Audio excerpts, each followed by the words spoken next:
Welcome to RPG Reanimators, a podcast for GMs where we dissect horror scenarios and offer our experiences and advice to reanimate them at the table. I'm Lex. I'm Nathan. I'm Alex. I'm Holly. And today we have a freshly delivered specimen. Today we're examining a game system aberration called Bedlam Hall. In Bedlam Hall, players take on the role of staff for the eccentric and occasionally deadly Blackwood family. They'll have to balance their jobs and the constant battle for prestige against the rest of the staff. We'll discuss the system itself, what makes it special, and give our best advice on how to try running it at your table. Now, let's examine this aberration.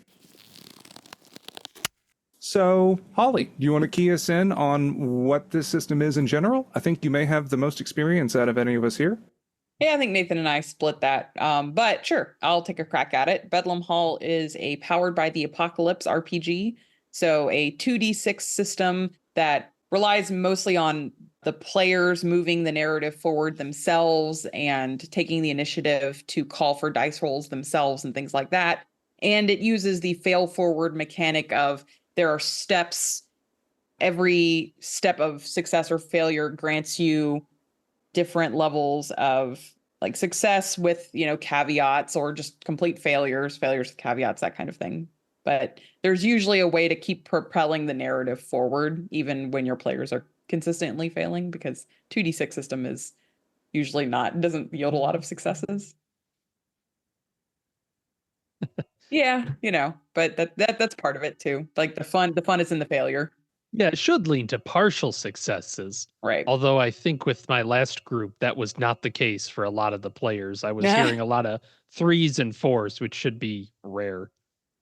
On that note then, Nathan, can you give us some more advice about the overall premise of the game? Like, what's the point of this aberration?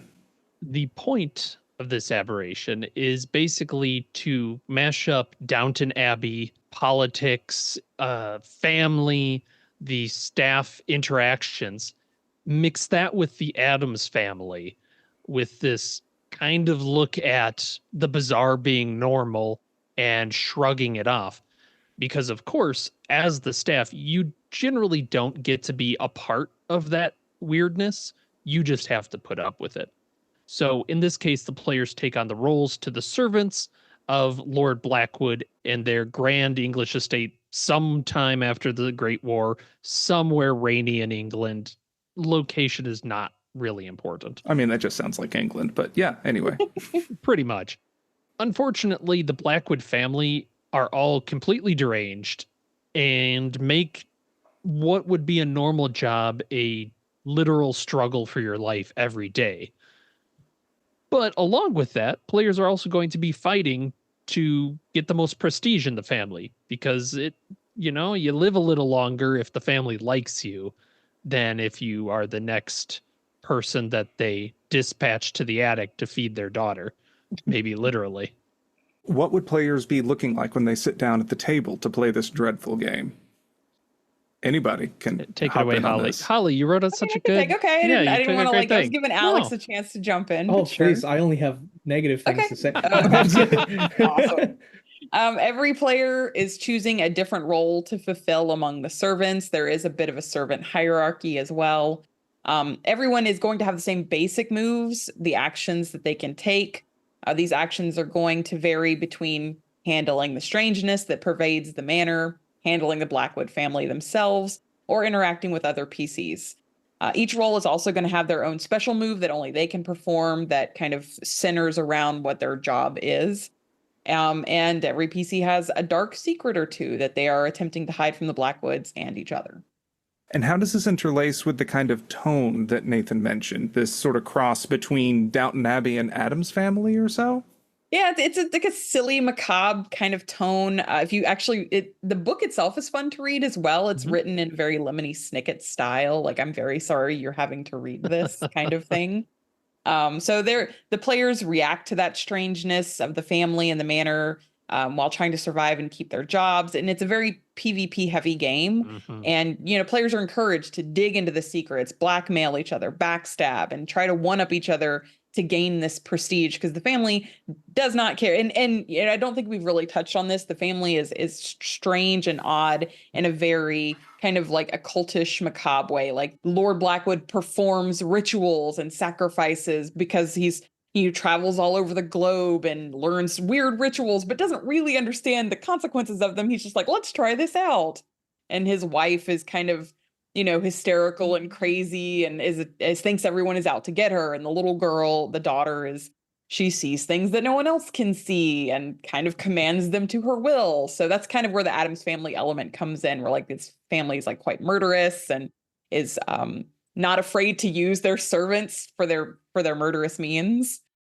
One thing I like to do with the family is not have them be intentionally murderous. And I think this is backed up by some of the text, is they are completely sociopathic and blind to any collateral damage they may cause. So in the case of Lord Blackwood, he's going to summon the demon because it's an interesting thing he can do. He will never feel the consequences of that. The demon will run around the house and it's up to the staff to clean it up and probably get eaten by the demon. It feels very like tonally correct for that era as well, where you have families that are concerned about, who's coming to the ball, who's going to be the next whatever.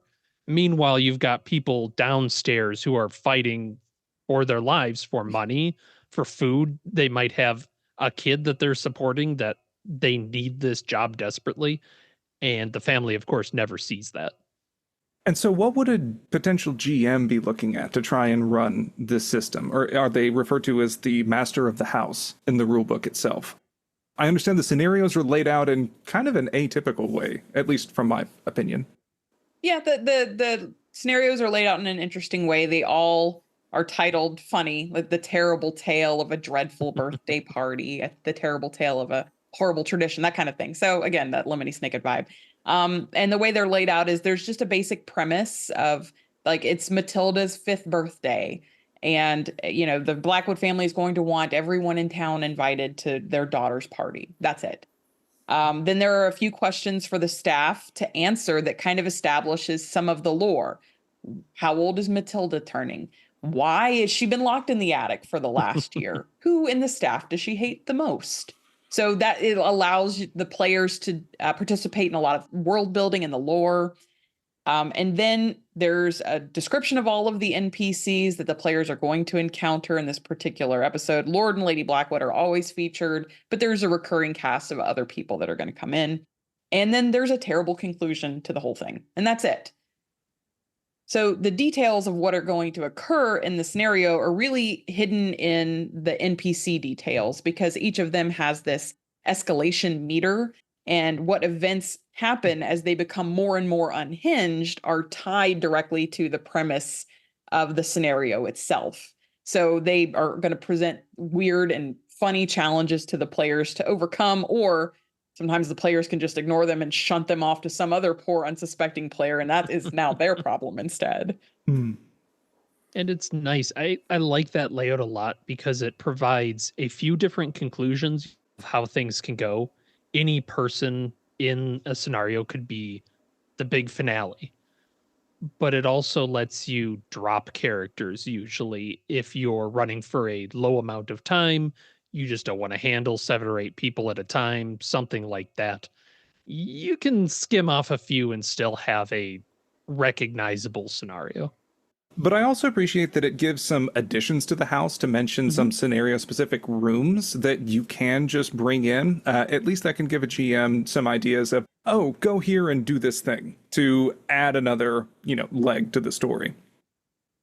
And on that note, because I can't think of a way to segue into this, if you were to send players to go accomplish these tasks, I understand that there are some kind of a hidden currency in this game in terms of secrets, innuendo, and prestige. Could you give me a little information about those? Right. So prestige is how well you're doing with the family. It'll go from 1 up to 5. That's also how you level up. So you want to have 5 prestige to get a distinction. Prestige is experience points, but you can also spend them for rerolls, adding to a die. They're the main meta currency. every character also has a dark secret. That could be, I'm an alcoholic, I have a secret child, I'm in an affair with the Lord of the Manor, something juicy that they can't let get out, or they will lose all of their prestige, which we can talk a little bit more about later from a game design perspective. Of course, having these secrets out there, the other staff is going to be using that against each other. That's the innuendo move. Is maybe as the cook, I see that Holly's character has bottles just stacked up to the roof in her apartment, and I go, I think she might have a drinking problem. And I can start to spread rumors through the staff and hint at the secret, but not necessarily give it away. Yeah, because secrets are so devastating for the player characters to use. If you tell someone else's secret to a member of the family, that makes them lose all prestige, and they're at risk of their job. Right. And there's a whole mechanics built around secrets where secrets, they can be planted by spending prestige, or they can be hinted at. I believe the book actually just gives an example saying, oh, there are bottles in a hiding spot, because those secrets, they could go to any of the player characters instead of someone in particular, because they are so powerful. I was thinking more along the lines of the move that you could take into account, because there are hints that the GM can provide that may be not specific, but a player could roll to confirm a suspicion they have, and that might give them a pretty much obvious clue of like, yes, that's it. But I want to talk about how you can play this game that way. Do you guys play closed table or open table? That is, do other players secretly communicate with the GM, which is a closed table, or do they openly say these are my secrets and they trust players not to metagame? That's an open table. So what I've done in the past is I've had players decide on their secrets, feed them to me, closed table as the GM, and then and we'll kind of get into this a little bit later. Something I kind of think is a weakness is that these secrets are kind of meant to be played over multiple scenarios, but I don't know people who like, it seems like a good one-shot system, really. So what I like to do then is I'll reach out to every player and give them a rumor that is the direct secret, but I won't tell them who's involved. So, I might tell Lex, like, you heard a rumor that someone is an alcoholic. So now Lex is looking out for those signs of alcoholism. And then I can sprinkle those clues throughout as a GM, like maybe subtle. And so that's how I can kind of aid the players along and push them along and make it a little bit more interesting. But I think the last time you played, Nathan, you did like open table. How'd that work for you? I thought it worked pretty well. The players, I think, went a little bit harder with their secrets, which I liked. Is in the past I've gone with the alcoholics, or I have a secret love child that I can't tell anybody about. And this time, Alex, you were sacrificing staff members to a demon in a mirror. It's fine. Yeah, that's fine. And then you sat down to play Bedlam Hall. One of the other players had replaced his identical twin and was looking to steal from the manor, and another was having an affair with the Lord of the Manor, which is a pretty big deal. And I liked that everybody could then put in little hints towards that as they played without feeling like they had to hide the secret necessarily, because for a one shot, it's more fun to have at least a secret or two come out. And I will say that Holly's idea to intersperse secrets amongst the player even before play, that's excellent. That's excellent for one-shot play, because it speeds things up, because you only have a limited amount of time. As for open or closed table, the book actually addresses that on page 104. Both are valid. However, open table needs a lot of player buy-in. They need to be mature and they need to understand the concept of the game. Whereas closed table, I can see how it could maybe work better because it's more exciting. Secrets actually are secrets. I think that'd be really fun to do in person. Yes. They suggest index cards of having that little aspect of you see someone sliding that index card to the GM. You're going, what are you doing? What are you doing? Yeah, in Holly's game, I was a player and I really appreciated having the secrets aspect to it because something, Holly, I don't know if you did this intentionally or not, but instead of just giving sort of a hint or a rumor about someone else's things, you said that there have been strange packages being delivered, or I was playing the chef and I'm pretty sure that wasn't pork that I Right, was yeah, instructed to put yeah. into the family's dinner. And so some of them may regard other people, some may just be things in the scenario, but I also love the idea of it's something odd that you've noticed, because then it adds an additional layer. As someone who plays a lot of investigative horror games, I was trying to figure out what the fuck is this? And like having that kind of gossipy mystery solving aspect was a fun kind of side mission. But something that I want to touch on a bit on this, because Nathan, you mentioned it, and I feel like we're going to spend a lot of time on it. Can you tell me about the moves that different players can do? Oh boy. Okay, so there are a few moves, not including the cruel moves, which I'll talk about later. They are pointless moves, which I really like that the book calls them this, because no matter how much you try, it doesn't matter. It's all going to be, thrown away at the end. I guess that's technically the class moves, but they're all pointless. You can confirm suspicions. That's to get information about secrets. You can direct the staff. Now, this could rub people the wrong way. Is if you are telling another staff member to do something, including other players, they can get prestige if they follow your instructions. But that might not sit well with people saying, hey, you're trying to play my character. Something to look out for. That was something I kind of felt on the Into the Darkness run in terms of ordering the different staff around, that it might be helpful almost to kind of have a, what do you call it? The hierarchy. Like some sort of map of the hierarchy of different staff within the household, so that you can see that the butler would be above the valet. So the butler could order the valet to do something, and the valet could maybe earn some prestige, but the other way around doesn't really make that much sense. But the idea is that everyone should be able to do that, or at least attempt to do that. So that's where, maybe the weakness is if you get really caught up in what the hierarchy should be, especially if you have players that know Downton Abbey or are familiar with the hierarchy of like the servant class, then kind of falls apart. Because it's like you have no authority as the cook to tell me to do anything. But it's like, that is a move that you as a player have. Mm-hmm. Yeah, I wish they'd tied that into the prestige, because you could have a simple maid, but if their prestige is that high and the family loves them that much, they could tell people to go do stuff. And that would give a little bit more motivation. Oh, that could be interesting. You can only order someone with lower prestige than you. Mm-hmm. Right. That might be an interesting way to attempt that.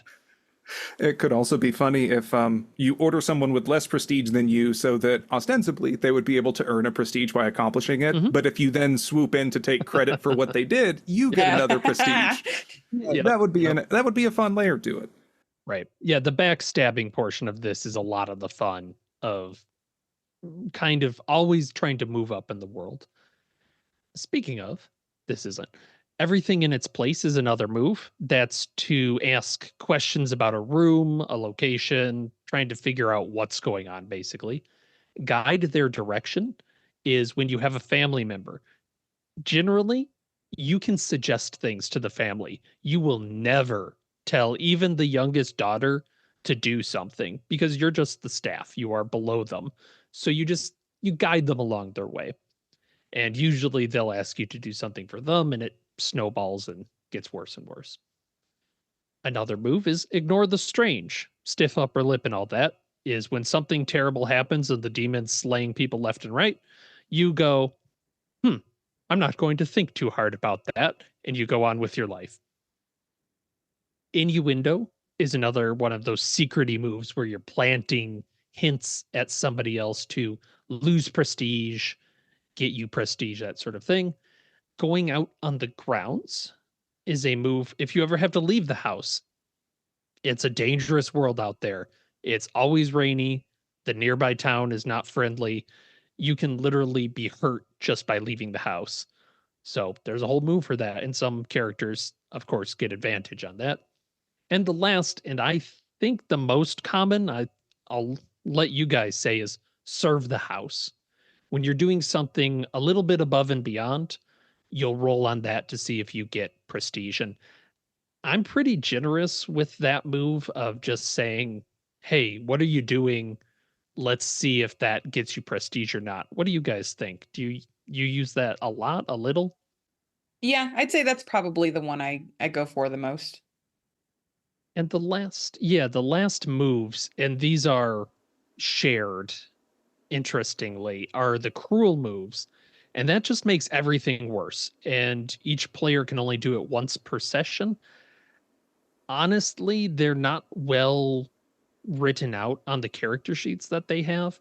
And I'm okay with it because I don't really feel like they're needed. Things are going to go bad anyways. And if you had all 4 players or 5 players do their cruel moves one after the other, I don't know that you could salvage a story. It would be very disruptive. Well, I feel like with all of that, people may have a general idea of what the game is about and how it's going to be played at the table. So now, do you want to move into the overall strengths and limitations of the system? Go ahead and just start with the strengths. I think the tone is just fun. It's not very serious. It's that Lemony Snickett Addams Family. That's the stuff I grew up on. I love it. I love the macabre, but also like tongue-in-cheek humor, like kind of poking fun at itself a little bit.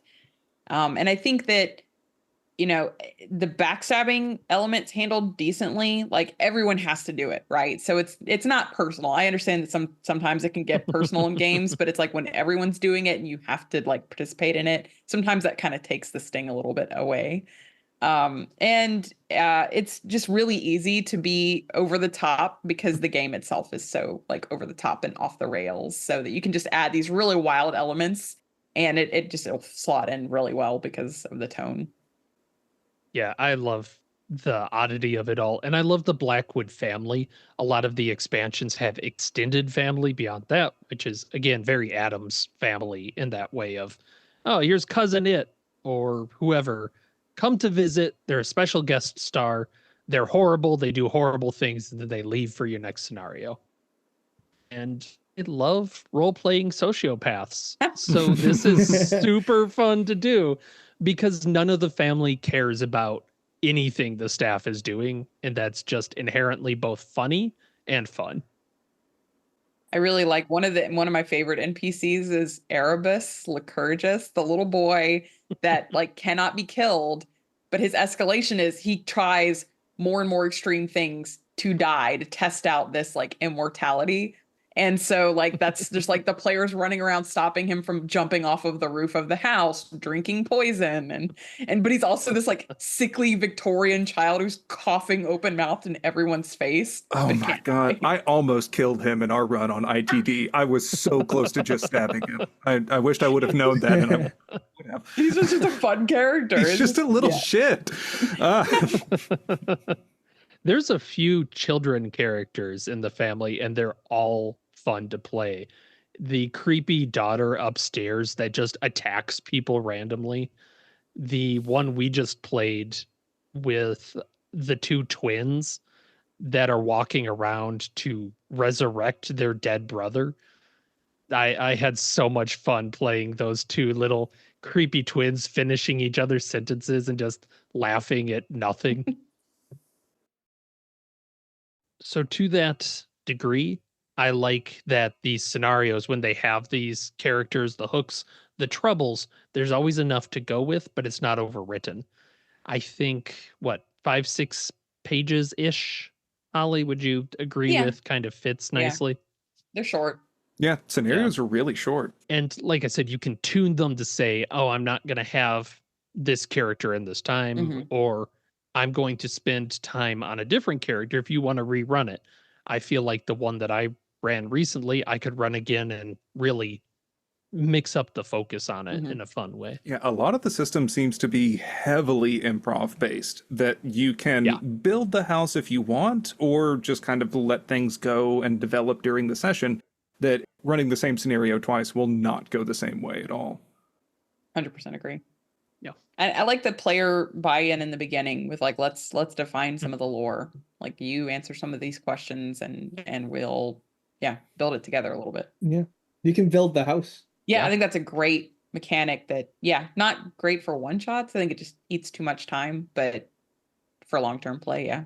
Yeah, definitely. I think I really would have preferred some like Morkborg rollable tables to help you make the house a bit faster for a session. That would have been, yeah. I like that. Because it's just so much of this system really appeals to one shots. But other mechanics like leveling up, you're never going to level up in this, but alas. Yeah, it's funny, and I think that's a limitation, is that like it is perfect for one shots as like the tone of it all and like what you're trying to accomplish, but it's not written for one shots. It seems like the consensus is everyone likes the vibe and like the structure of like the serving class versus like the crazy wealthy, and no one likes the system itself. I think that's fair. I don't know. I want to be honest here and be like, the times we've played it, we haven't really played it to the rules. Yeah, that's fair. Yeah. I think because the rules seem like they were made in a vacuum, honestly. Like the whole thing with getting the prestige points and the trauma, it sounds good on paper, but it was weirdly difficult to actually use at the table. Well, speaking of limitations. How's that for a segue? So yeah, that's kind of my number one thing is I don't think it's written. The expectation versus reality of how they've written the system is like, I don't know anyone that would run this as like a long-term campaign, but that's how it's supposed to be. The gradual uncovering of secrets, the rise and fall of PCs as they earn and lose prestige. But I don't know anyone that runs this long-term because it's so like bizarre and absurd that it like thrives as these like little one-shot vignettes of like, what the hell is happening right now? So yeah. They must just run a lot calmer of a game than we tend to do. Maybe they, it's reminding me of Delta Green assuming that an investigation is going to take weeks, and we're like, all right, we're 4 hours in. Come on, where is it? Honestly, one of my bigger critiques in this, just from my experience as a player, is I hated the moves. And feeling like I had to consult this lengthy reference list to determine what I can actually do in any given situation was really counterintuitive. They're fun to read on their own, but the list is so long to try to accommodate a lot of potential outcomes that it's bloated and it's not feasible to try and read through just to pick something and go. At least that was one of my biggest difficulties during the play session. Yeah, I think kind of like a lot of these types of games is it's more reliant on the GM to say, oh, the thing you're saying you're doing is this kind of move, make a roll, rather than have the player say, I would like to, and then name the move. Yeah, that's very powered by the apocalypse, though. Yeah. Yeah. What were you saying, Alex? There is a rule that says never name the move on page 97. Yeah. For the GM. Right. And I fully subscribe to that. That said, I do completely agree with the secrets, innuendos and stuff. I wonder if we could condense that down to one move or something, and a couple of the moves are very similar towards the consequences of you get a little prestige, lose a little prestige. Might be nice to have a little more variation there. Yeah, and to piggyback off that, right? I see the issue where there's no general basic move, like unless you count custom moves, which it's up in the air what those are. But these moves that are available, they seem a little too specific. They're either go outside the house in this specific way or make someone do something. There's no generic move like you do something risky. This is what happens if you succeed, partially succeed, or you fail. Because Cult has that, Public Access has that, Fist has that, and I find no problem meshing those moves organically into the story when I have that generic move available.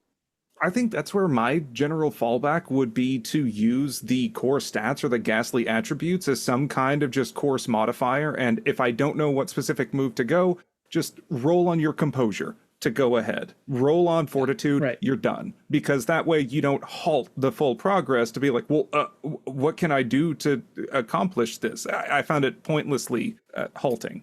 Yeah, if you wanted to go with a variation, I like that you mentioned Public Access, Alex, because they use a day move and a night move for most of their stuff, and those are the two moves, and the real big difference is that the night move is more dangerous. I think you could reflavor that to have the downstairs move and then the upstairs move, and the upstairs move, just the consequences are going to be higher. Yep. And that's it. You do something risky and then it succeeds or not, and something happens. I also think limitation wise, I think that some of the character classes really actually don't suit the game particularly well. Like there's a chauffeur, which is a person who's going to spend all of their time outside, and everything else is like literally all of the things that are happening inside the house. Which the game actually discourages going outside. So what is the chauffeur supposed to really what are they do? doing? Yeah, I don't understand that. Like you have to come up with some tasks to get them, and then it becomes like, why is the chauffeur doing this? Why is the chauffeur doing the mage job or something? Yeah, that's probably the trickiest part I've found when running these, and I still struggle with it, is how do I get 3 people working on the same thing? Yeah. Because realistically, that's what I want. Is I want not just the chef going to the kitchen to cook something. I want 3 people going to the kitchen, and only one of them is going to get to take credit. So then there's some conflict. Do you think you'd accomplish that just by different family members requesting the same thing? Like Lord Blackwood said, oh, Matilda said she wanted this. Go bring this to her. And then Matilda can directly ask for it. And then that way you have this clusterfuck in the kitchen. I think that works. Yeah. It does. How'd you like that? We all agree with you. I think that it can also, like the PvP aspect can be, I mean, it's just not going to be for every group, you know? Right. Because I have played in games. I've always enjoyed playing this, but I have played in games before where it's like only one person's doing it. So they kind of come off like an asshole while everyone else is just trying to survive and help each other and skip off into the sunset, which really isn't the vibe of the game. Or there's only one person not doing it, and they're kind of bringing down the vibe because they're like, why am I being so persecuted right now? It's like, that's the game. They look like a kicked puppy. Why do they hate me? And I think that that's something from the GM perspective they nail very well in terms of, for the Simply Dreadful birthday party, this is the introductory adventure, and frankly, you shouldn't play it. This will not be a pleasant experience for anyone and will probably end in dissatisfaction and mutual alienation for all involved. That, like, I think giving some of that flavor text at the very outset, be like, all right, this is what you're in for. But yeah, I fully agree that it's at the table, that kind of backstabby PvP can backfire with some groups.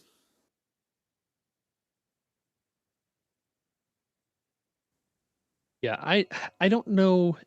Do you think the secret system is a little bit too complex or just not presented? Because I would have liked to see a little flowchart or something on the character sheet. Presentation for sure. Yeah, maybe that would have made it clear. Well, maybe something more than a third of the player sheet being other people's secrets, a part that never got fucking used during gameplay. The two moves that kind of revolve around secrets, the innuendo and confirm suspicions, are garbage. I don't like them. Just like let people role play that out. Like role play the conversations, talk with the other players. Ooh, I think so and so's like an alcoholic or what. We keep going back to the alcoholic angle, but yeah, it's because I'm here. Those moves suck. Like they're overly complicated. Just role play it out. Yeah, I can see the purpose why they have those rules. It's like a mechanical fallback in case you do have a player character who's really just stonewalling all attempts at cooperative storytelling. But that does bring to mind why, like, some of the shortcomings of this system. Because the players, they need to know so much of the mechanics. They need to know the tone of the game. They need to understand. They need to do their homework. And it'd be so much better if the players had a very comprehensive cheat sheet that had all those special rules. I agree. Yeah. Like you can accept people's fake secrets to roll with something extra, or you can share a secret with the family member to have that person lose all prestige, or you can have that rule that says you can, if you fail a roll, that may become a secret. Like when I was a player, I didn't read that handbook because it was a one shot, and I thought the cheat sheet would let me cover the whole thing. Not the case. You need to read the entire book to have needs a good cheat experience. sheet. 100%. I would like there to be more of a reason for that prestige too, because you mentioned you use your secret, they lose all prestige, the secret's gone, cool. But why would you do that? Maybe in character you don't like that person, but I would like some mechanical aspect that would benefit someone, right? Is I tell you the secret, they lose prestige, and I get an advancement or something that really incentivizes that. This is where I find the critical fault lies with this system, is that it is built assuming for longer gameplay, it works better for one-shots.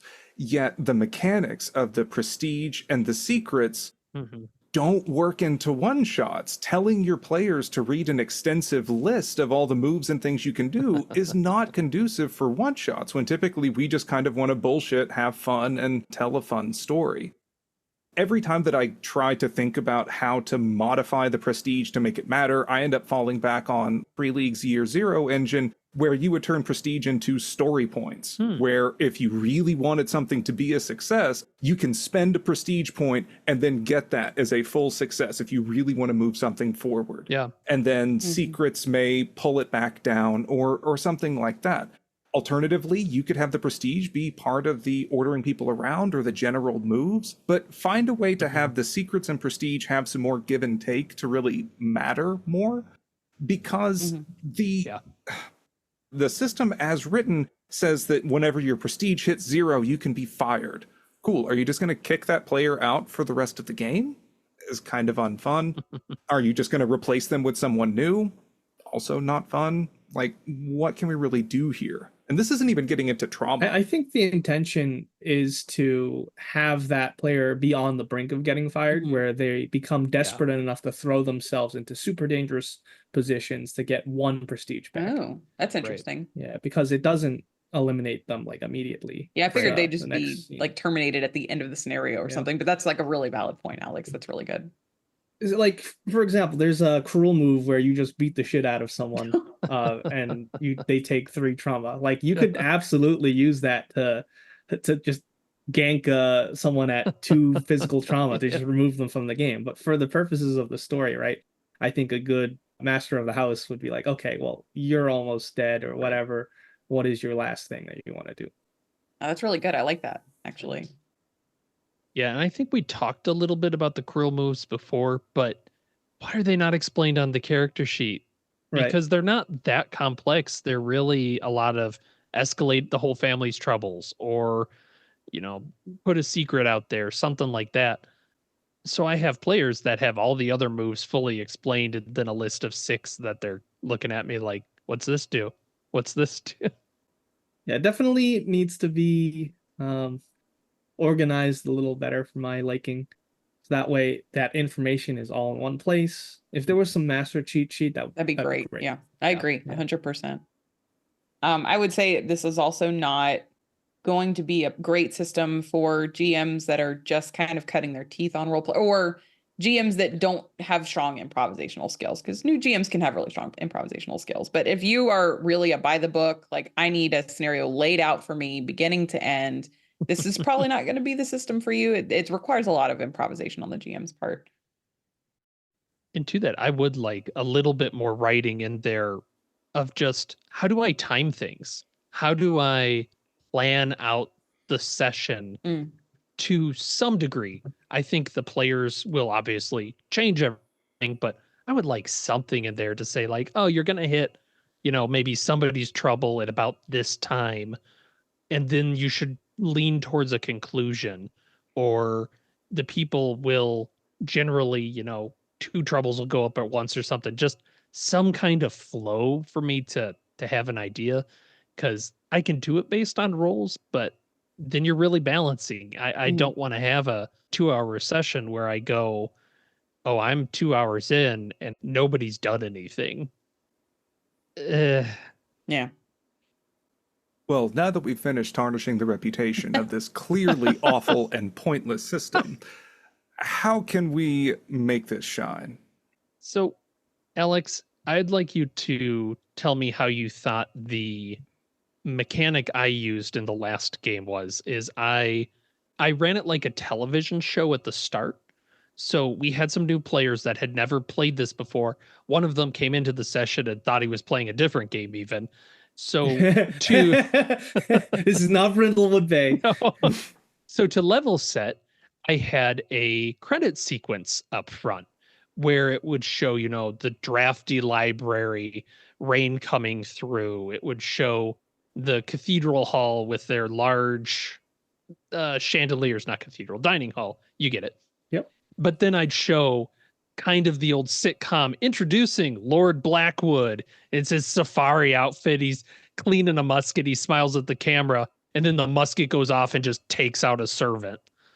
And just, yeah, doing credits like that to introduce the characters and the guest stars and then the player characters. I think that gets that like tongue-in-cheek kind of tone. What'd you think, Alex? Yeah, I would say it's excellent exposition that that conveys the information you want in an effective manner. They get the tone from seeing that. They get how the gameplay is. They know that shit is fucked up, people are unlucky, and that they're part of it. They're part of this this horrible cycle of gaining prestige and losing it, and being horribly married to their jobs.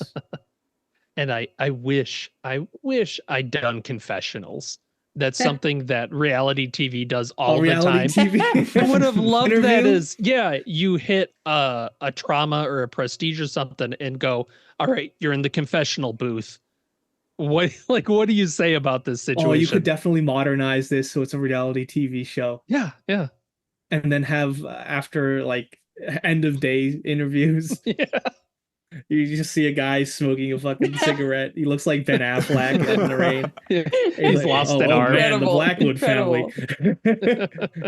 You know, thinking about this from an AP scenario, it would be really great whenever someone like acquires more trauma to stop and do that kind of closed table, do a breakout room in Zoom, and then just let them air everything out. So that way the viewers could then splice and be like, need a fucking drink. And that way the viewers would be like, oh, they're the alcoholic, but then everyone else can continue. Yeah, but yeah. to have that closed table break would be really funny. It's very funny. I love that. Okay, so say you are interested in running this. How would you identify the right group for this system? We've mentioned that the PvP can potentially be an issue. Are there any other aspects that we would want to keep an eye on? I think the tone is just different, right? Like it's not going to be Call of Cthulhu horror, alien horror. It's fun, silly. It's silly horror, right? So, and it's not an investigative game. Not really. It's about surviving and successfully ignoring the weird stuff that's going on around you. So, like, kind of understanding the tone going in. We've said this like a bunch of times already, right? Like having people understand the tone. Yeah, and it's not to say that people are against trying out new systems. They just might be used to one thing. And all it really takes is a good 5 to 10 minutes to prep them, give them a prep talk saying, hey, this is how it's going to be. I know it's a little different, but please bear with me because it can be quite enjoyable. 100%. And that will solve so many issues. Who knew? Communication. Crazy. I don't believe it. Yeah, no thanks. In my games, no thanks. Weirdly, this game is perfect if you like cosmic horror because the universe doesn't care about you. The Blackwoods don't care about you. This is a completely uncaring environment that you're living in. And realistically, you're struggling to do anything to stay there for one more day, or else you're kicked out onto the curb and that's game over. Bring in all the 40K players. They'll love it. At Grim Darkness. And if your players like making up weirdness and dynamic secrets, they're going to love this game. Like, you can just see the light go on in people's eyes when you're like, yeah, you could make up a dark, twisted secret about this, or tell me what's weird in this room. And they just go, oh man, let's get something up in here. You know, that could be something interesting to do at the outset, in addition for the main questions of the staff, but have each of them describe one room or element around the Blackwood estate, and then you can find ways to work those in. Maybe change a few elements so it's not like one player can go, oh, naturally, I just won't look at the white woman wandering in the hedge maze outside. That's good. All right, so let's just get into general experience with the system, or does anyone have any war stories from their time serving the Blackwoods? I've run it twice for friends, played it once as a PC. It was a lot of fun. Nathan ran that one. A war story that I have that's fun. I ran it for some of my close friends, and Lord Blackwood decides at the end, this is the birthday party scenario, that he's going to sacrifice the maid that he's been having an affair with for a ritual. Like you do. She was, she failed a bunch of roles. It just didn't work. Like she had crap. I think she'd lost all of her prestige. Like it was bad. She was like, oh no, you're going to get sacrificed. And she says, well, can I be my ghost then? And I was like, of course you can be your ghost. And she let loose great. all of the circus animals that had shown up for this birthday party that I think the chef had ended up calling in. So there was like lions on the loose, there were tigers on the loose, and like a bunch more PCs ended up dying because they got eaten by wild animals. That's unlucky. Mm-hmm. I find Nathan's portrayal of these like weird siblings extremely effective. They're like so weird. They dabble in the occult. They crawl through the vents, and they're just sociopaths. Nathan loves playing sociopath. I love it. He's so good at it for some reason. The bit where one of the players like, how much blood do you need? How much blood can you give? Yeah, I think the birthday party is a really good starting fun scenario. intro scenario. Yeah, it's got that. Oh, it's funny because it's a birthday party of that time, and you can kind of envision the crummy decorations that the staff is coming up with. And yeah, that undertone of there's a child in the attic who hurts people and has a spider imaginary friend that may not be imaginary. I think at one point, I forget when I ran this, I think they actually ended up having to desummon the giant long-legged creature. Yeah. Mr. Widow. Yeah. This really isn't a war story, but I think it's something fun that I read through on a different actual plays like write up.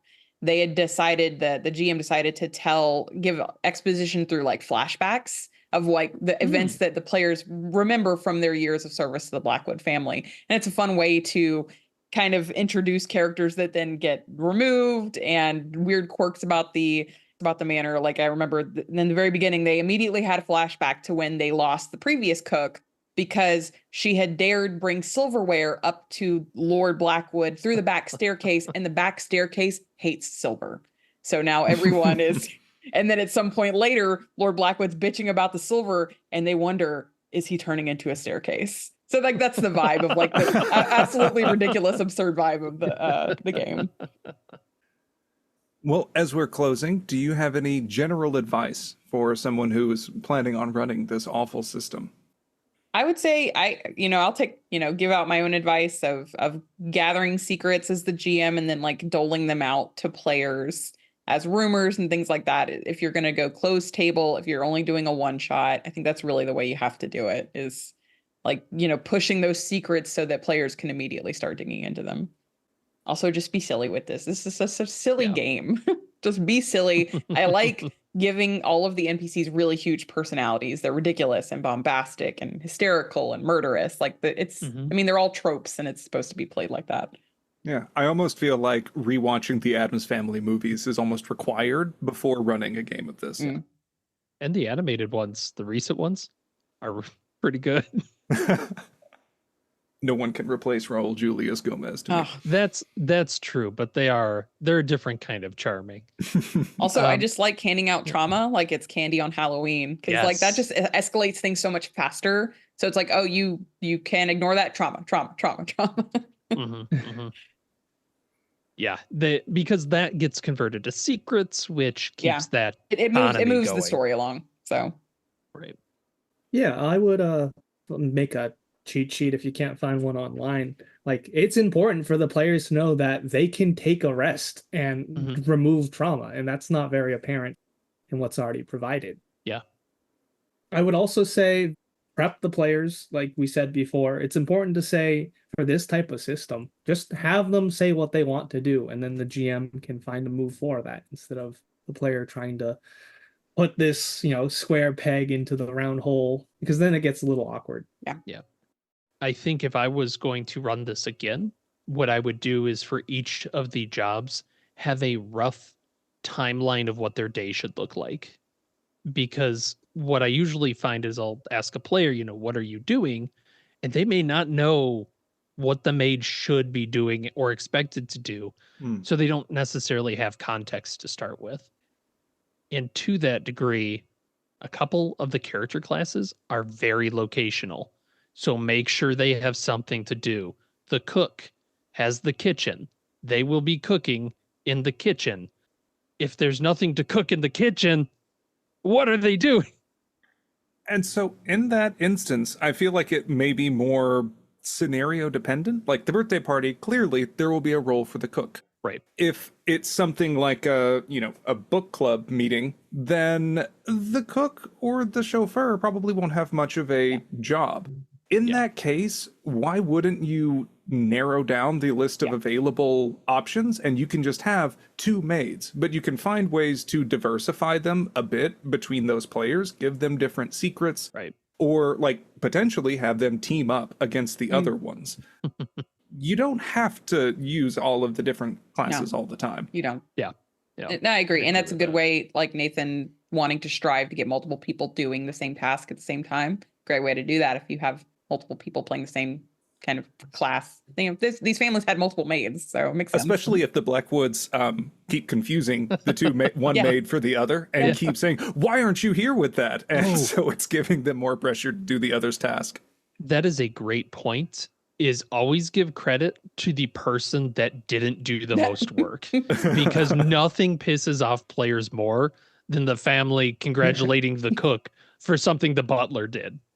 There's ways to build in that inter-party squabbling, Conflict, basically. yeah. Yeah, exactly. I believe prestige is tied in. I think in the book it says whoever has the most prestige just gets the credit. Yeah. Yep. Oh, very nice. Yeah. And I would say when I'm running this, I try and pick a few of the trouble tracks on characters to follow. Usually about 3-ish is a nice number. You can have the other players, but sometimes it's tough to have that many characters. There's a lot of NPCs in this game. Don't try and do everybody's trouble track at once. You'll just lose your mind. Yeah. So sometimes I'll do 3, or if I have more players, I'll try and get them each on a trouble track or 2, but they're shared. So for the example is the dead body was really a couple of the players dealing with. The creepy twins, that was split between a couple of people. And they escalated nicely, and I like it when players poke the troubles forward to help solve issues. I think that's one of the most fun things, is to have the players go, these kids are summoning a demon, but it might work.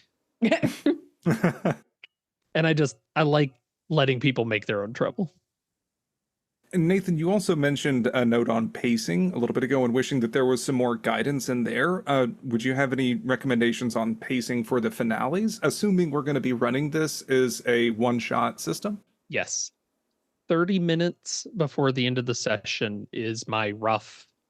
This is when I need to hit the climax. Like, this is when the trouble needs to hit the head so that people have a little bit of time to solve it and then get back to their normal lives. We have our little epilogues and then you're done.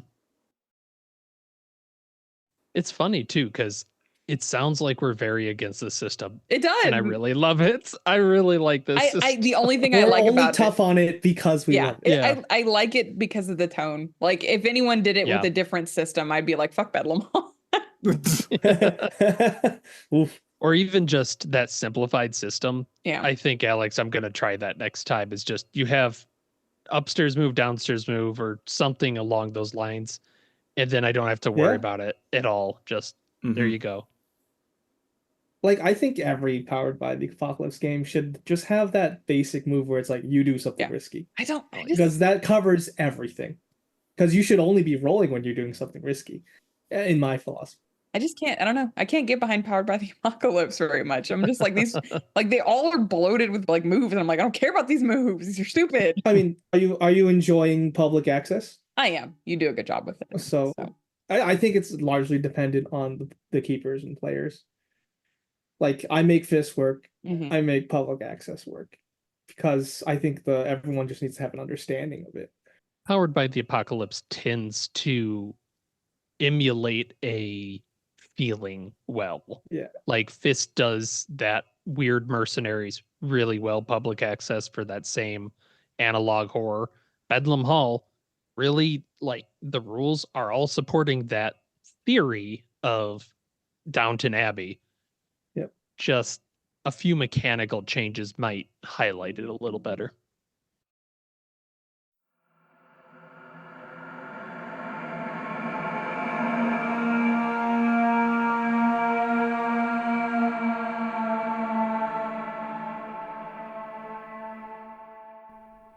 We hope our deranged utterings are helpful in bringing this dreadful topic to life at your table. You can join the discussion on Discord and subscribe or follow the podcast to hear more gruesome consultations.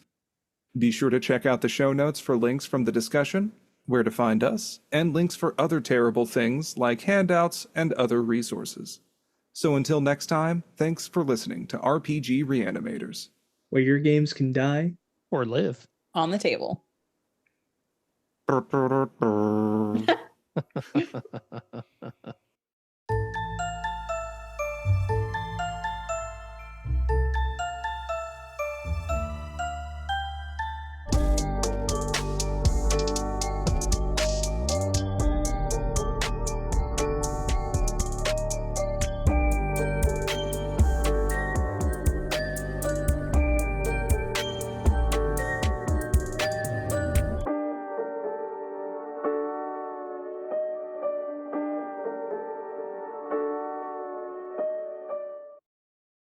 At 1:52 p.m., Alex said reconvergence. I had to just searched. I just searched for Lex said- reconvergence.